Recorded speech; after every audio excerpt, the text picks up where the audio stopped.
Professor, anong tingin niyo dito sa de-escalation? Na meron na tayong parang preliminary talks na meron ng may initial agreement na to de-escalate. You think that can be sustained considering what's happening in the West Philippine Sea and what's at stake for the two countries? Well, okay, we have to differentiate, no? At tinatawag nating conflict management and conflict resolution. So what's happening is conflict management because the tension has already increased. Yes. Of course, yung nangyari doon noong June 17, kung merong Filipino service personnel na napatay, of course, this would trigger a mutual defense treaty based on the statements of Admiral Aquilino and, of course, the position of the U.S. Indo-PACOM. So both sides realized that they have to pull back because once, of course, you have a major confrontation between the United States and China in the South China Sea, we will basically lose control. Even the Chinese would lose control. No? So it will be a dynamic that will simply go out of hand. So going back, if you're familiar with the Cuban Missile Crisis, so sabi nga, you have to have fuller hands intervening. So there was an effort, of course, initially by the executive secretary to de-escalate. And of course, right now we have this bilateral consultative mechanism that is trying its best to de-escalate the tension. It will not resolve the dispute. Yes. Professor, ano bang ibig sabihin natin ng de-escalation? Anong ibig sabihin natin ng de-escalation dito sa crisis management na nangyayari? Dahil parang ano pa yung pwede nating i-de-escalate? We are just supplying our troops sa PRP Sierra Madre. So, yung de-escalation ba ay ititigil yung pag-supply? Yung de-escalation ba ay basically rhetorics? Hindi, kasi ang escalation na nangyari noong June 17, before, pag yung supplies dinideliver na ng mga rubber dinghy, hindi niya hinaharas ng Chinese Coast Guard. So pag nakapasok na yung malaking supply ship, tapos dinideliver na yung mga supplies on board the rubber dinghy na minamanage ng quad, wala na. Kumbaga, cruise na yan. Pero the Chinese escalated it by intercepting the rubber dinghy. And of course, I think the game plan of the Chinese then, and this is based, of course, on the analysis of the Philippine Navy spokesperson, the Rear Admiral Roy Trinidad, the Chinese were, of course, baiting us to fire the first shot. If we have fired the first shot, then the Chinese would claim it's a self-defense, so they will basically take over yung mga rubber dinghies and possibly even board yung BRP Sierra Madre. So fortunately, yung squad that were delivering the supplies maintained their professionalism to full, and of course, our troops on board the BRP Sierra Madre did not fire. So we were able to prevent the escalation from, of course, achieving the goal of the Chinese in forcing us to fire the first shot. Kasi ito yung game plan palagi ng mga Chinese Ginawa nila sa mga Indians in 1962. Hello? Yes, Prof. You're still here. Oh, yan. That's what I meant. That's what I meant, Prof. Prof, that's what I meant.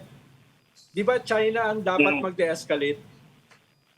Oo, yan. Tama. Dapat itigil nila. We go back to the status quo. Now, once the supplies are being delivered by the rubber dinghy, then they stop the harassment. Prof, let me just try to rephrase or tweak Ronald's question. Do we already see signs of de-escalation as a result of the BCM, or are we still waiting for that? I asked it kasi some people are saying, nagbawasan ng boats ang China dun sa area from 120 naging 19 na lang. So malaki-laki raw 30. Pero wouldn't the real test be when we finally send another boat to resupply? That's the real test of whether or not there is de-escalation? Yes. Baka naman we're Yes, already that's the hoping na de-escalated na just because nagkaroon ng meeting. Yes, that's the case. No? Pero of course, kung titingnan rin natin yung mga situations, no, there's a disconnect between what's happening in Beijing and of course in the South China Sea. Or again, this is a case of the Chinese saying one thing and doing another thing. Mhm. Ito palagi yung ino-warn sa atin ng mga Vietnamese. Balik po tayo doon sa visit po ni President Marcos sa Beijing. Nagkaroon ng agreement for a hotline. Yeah. No, in 2 instances ito na nagkaroon ng crisis, ginamit natin yung hotline. We are assuming na this will be a conflict management mechanism. The first time we used the hotline, it took the Chinese about 6 to 9 hours to answer. Oh, what a hotline. Cold line. Nine hours of Line dialogue. Ginamit yung hotline. Sumagot sa Beijing at pinagalitan tayo bakit tayo nagrereklamo. Okay. And we were told, just convey your message to the Chinese embassy in Manila. Okay. That's an interesting detail. The main purpose of hotline, no? And of course, what also shocked President Marcos, no, when he was in Beijing, no, supposedly he was talking with President Xi Jinping, tapos nangyari yung incident na hinarang ho ng Chinese Coast Guard yung isang Philippine Navy boat, no, na nagdadala ng debris from a Chinese rocket. Yeah. Without even taxing them. Just give us the debris. Inak ng Chinese Coast Guard yung I cable remember na that, sir. nagdadala. Tapos, again, That's near Sandy Cay, if I remember right. We have to basically look at Chinese action rather than, of course, to simply rely on what they're saying. Mhm. Sir, let me still be the Prof. cynic here. Doesn't it isn't it to the advantage of China to dribble us around indefinitely? I mean, escalate, de-escalate, escalate, de-escalate. Doesn't that work in their favor? Kasi in the meantime, Sierra Madre crumbles into the ocean. Dagdag, Yeah, Prof, of doon sa course, tanong ni the Ed. Prof, skeptical ka ba doon sa tinatawag nilang de-escalation? Skeptical ka ba dyan? Based sa ating Si karanasan. Ronald is familiar with what happened sa Scarborough Shoal, di ba? Yung umatras tayo, sila hindi. Let's put Ronald on the spot. Nag-enjoy sa Amerika, no? Right, in the Scarborough Shoal. There was supposed to be a commitment for mutual withdrawal. Ano nangyari, di ba? And everyone was blaming, of course, the Americans and, of course, the late President Benigno Aquino III. But all the time, it was the Chinese that reneged on their commitment for a mutual withdrawal. Will you agree with me, Ronald? Definitely. Kaya nga Prof, sinasabi ko lang na mukhang skeptical kayo dito sa de-escalation na ito because of our experiences in the past. Of course.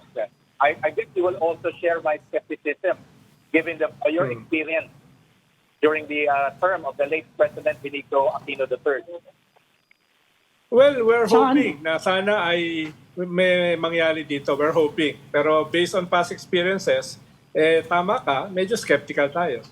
Well, Let's Prof, hope Prof, for the Ronald, best. Prof and Ronald, what sort of Yes. action do we want to see from China, from the Chinese side, that will at least give more confidence, for example, on de-escalation? What sort of response or action do we expect to see? Do we want to see? Ayun nga yung sinasabi ni Ronald, minsan kailangan mo yung adult in the room. In a form probably of an American carrier battle group watching over the resupply. Pero Prof, what about Sir, siguro magkakaroon sa Sardinas, may battle group na mate-testing natin, pwede nating testingin in the next, ano bang tawag natin doon, yung mga expedition ng mga fishermen natin to within our EEC. Siguro Civilian doon convoy. mate-testing kasi at this point, ang report natin from our authorities, nababawasan daw ngayon yung vessels ng China in the West Philippine Sea. Yun yung pinaka-latest. So, tignan natin kung tatagal yan. Saka kung mag-organize ng panibagong fishing tour. Hindi may expedition, kundi yung regular lang nating yung kapareho nung dati na pag hindi nila hinarasyon, siguro pwede ba yun yun na lang ang pinaka-test niyan, di ba? Kung Pero, talagang Ami, nagde-de-escalate nga.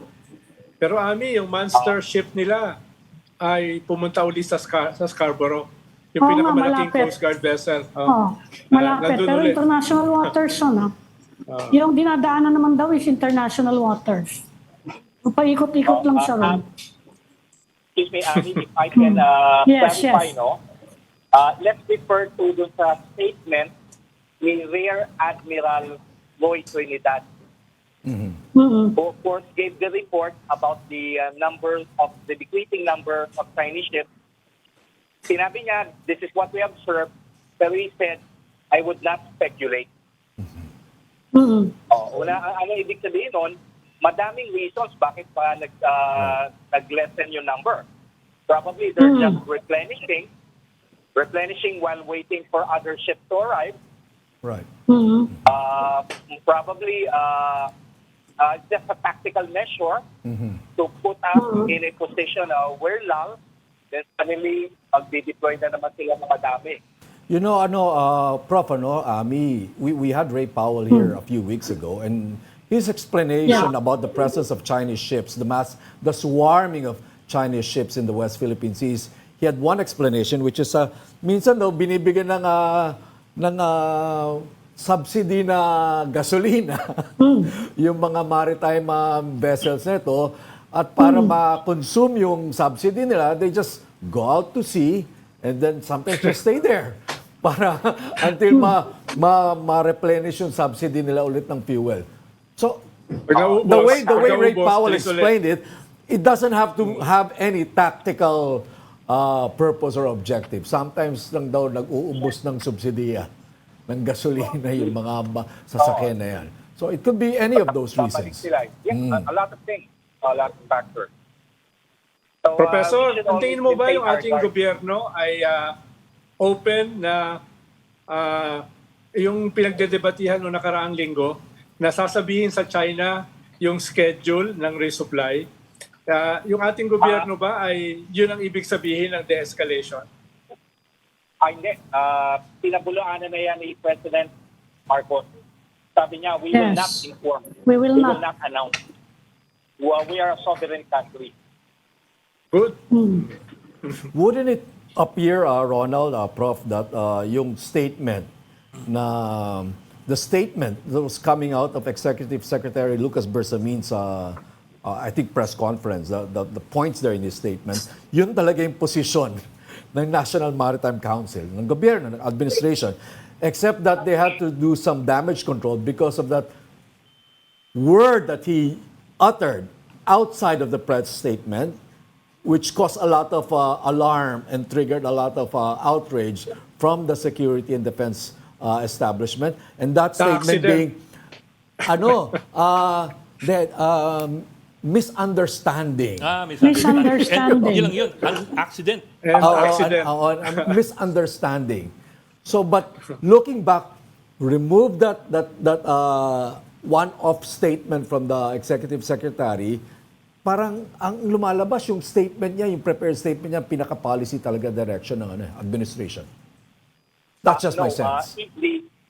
The executive secretary was very clear during the press conference. Ang position nila is recommendatory. Everything that they said is recommendatory. Even yung sinabi nila na we see it as an accident. So this was a tentative recommendatory position, which of course the president eventually overturned after he went to the West Philippine Sea. Why would the executive secretary go public with a recommendatory position of the Maritime Council? I think Parang the ganun, di ba? purpose was- It just serves to confuse. No, I think it's a knee-jerk reaction to de-escalate. I think there's also panic on the part of the of the executive secretary that this might go out of hand. But of course, at the end, President Marcos exercised his prerogative that the buck stops with him. Okay. Pero di ba, Patrick, sabi rin ni Executive Secretary ay hindi siya sanay sa press conference. Right. Oo nga, kasalanan nga yan ng journalist eh. Tanong kasi ng Ang tanong. kulit eh. Makulit kasi kaya ganon. Sinabi naman niya eh. Kaya Sinabi naman niya, kahit hindi siya sanay sa press hilaw pa yung policy, Oo. in-announce niya. Tapos sumagot, Hilaw pa yun eh. sumagot sa tanong ng reporter. Patrick, Oo nga, ayun. Kinukulit ng mga reporter eh. Baka tiga Philstar. Oh, Prof, you're saying. siguro. Prof, go ahead. okay, since if I may have the chance to ask a question, since nandiyan si Ronald, no? Yan. Sige. Diretso yung question ko kay Ronald. Ronald, sa study ko, no, a couple of articles ko, of course, looking at the policy of the current administration, and of course, the policy of the late President Benigno Aquino III, ang sinasabi ko, there's a similarity that both presidents challenged China to transit claims. Will you agree with me? Yes. May similarity sa foreign policy. Ganun lang, Ronald. Ang kaibahan lang, Prof, ay mukhang yung binabanggit mo na ano ba yun? Parang gusto ko sabihin, the senior in the room. Yun. Yung senior in the room mukhang mas